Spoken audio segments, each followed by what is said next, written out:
மதுரையில் நடைபெறும் தாவேகா 2வது மாநில மாநாட்டுக்கு இருசக்கர வாகனங்களில் வரக்கூடாது, பட்டாசு வெடிக்கக்கூடாது, வீடியோ எடுக்கக்கூடாது என்று வழிகாட்டி நெறிமுறைகள் வெளியிடப்பட்டுள்ளன.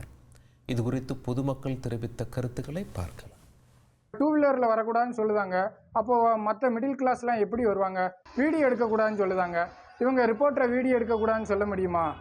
ப்ரைவேட்டாக நடக்கு, அவங்க வீடியோ எடுக்கக்கூடாதுன்னு சொல்லுது. இது பொது வழியில் நடக்கு. ஒரு தனிப்பட்ட நபரோட உரிமையை யார் பறிக்க முடியும்? அது பறிச்சாங்கன்னா அது அரசியலமைப்புக்கு எதிரானது. அண்ணா என்ன சொல்றாரோ அதையே கேளுங்க. அவர் வாகனத்தில் வர வேணாம், டூ வீலரில் வர வேணாம்னு சொன்னால் வராதிங்க. இன்னொன்று நல்லதுக்கு தான் சொல்கிறாரு.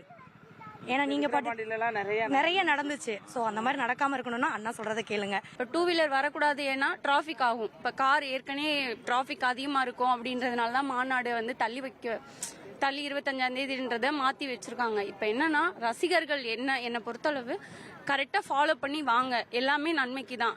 வீடியோ எடுக்கக்கூடாதுன்னா அவர் வந்து பப்ளிக்லேயே நடத்தாமல் அவர் வந்து ப்ரைவேட்டாக அவர் வந்து ஏதாவது மண்டபம் இல்லை நடத்திருக்கலாம். அவர் பப்ளிக்காக நடத்தல, வீடியோ எடுக்கக்கூடாதுன்னு சொல்றது தப்பு. அதே மாதிரி அவர் வந்து டூ வீலர் எதுவும் யூஸ் பண்ணக்கூடாதுன்னு இருக்காங்க. எல்லாம் மிடில் கிளாஸ் தான் நிறைய பேர் இருக்காங்க.